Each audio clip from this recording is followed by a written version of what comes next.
আসসালামু আলাইকুম সবাইকে। কেমন আছেন সবাই? আশা করি অনেক ভালো আছেন। আমিও ভালো আছি। ঢাকা শহরে আসলে ঘোরার জায়গার বড্ড অভাব, তাই হঠাৎ করে জানতে পারলাম যে ঢাকায় হচ্ছে বাণিজ্য মেলা। তো চিন্তা করলাম একটু ঘুরেই আসি।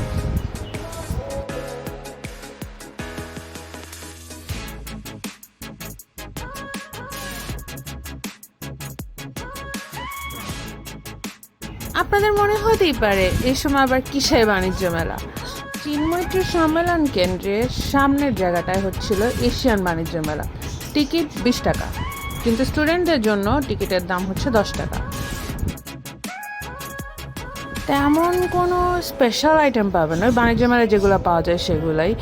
বিভিন্ন রকমের কাপ পিরিচ, পাকিস্তানি ব্যাগস, ড্রেস, এই যেই কাটাকাটি জিনিসপত্র, ফার্নিচার্স, কার্পেট, লেদারের জিনিসপত্র, মেকআপের জিনিসপত্র, এসবই।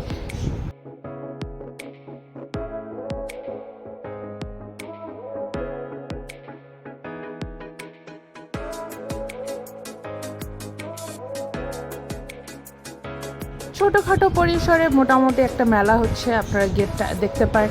ও পাশে কিন্তু বাচ্চাদের খেলার জায়গাও আছে একটা, ওটা বেশ বড়। এই তো আমরা ঘুরে ঘুরে বের হলাম, ওখান থেকে বের হয়ে পেলাম হচ্ছে একটা স্পেশাল জিনিস, সেটা হচ্ছে ডিমের পেনি। প্রচণ্ড ঝাল ছিল, অত মানে একদম স্পেশাল খেতেই হবে এমন কিছু না, আর খারাপ না। কিন্তু বাণিজ্য মেলা কি তার বেশি দিন নাই? এই যে দেখেন 23শে নভেম্বর এটা শেষ হয়ে যাচ্ছে। সো তার আগে একটু ঘুরে আসতে পারেন, বাচ্চাদের নিয়ে যেতে পারেন। বাচ্চাদের খেলার জায়গাটা আসলেই বেশ হিউজ। আর এই তো টুকিটাকি কিনতে হলে কিনতে যেতে পারেন। ওকে দেন, যারা যারা গেছেন জানাবেন কেমন লাগলো, কী কী কিনেছেন। আজকে এই পর্যন্তই, আবার দেখা হবে নেক্সট কোনো ভিডিওতে, নেক্সট কোনো ট্যুরে। আল্লাহ হাফেজ।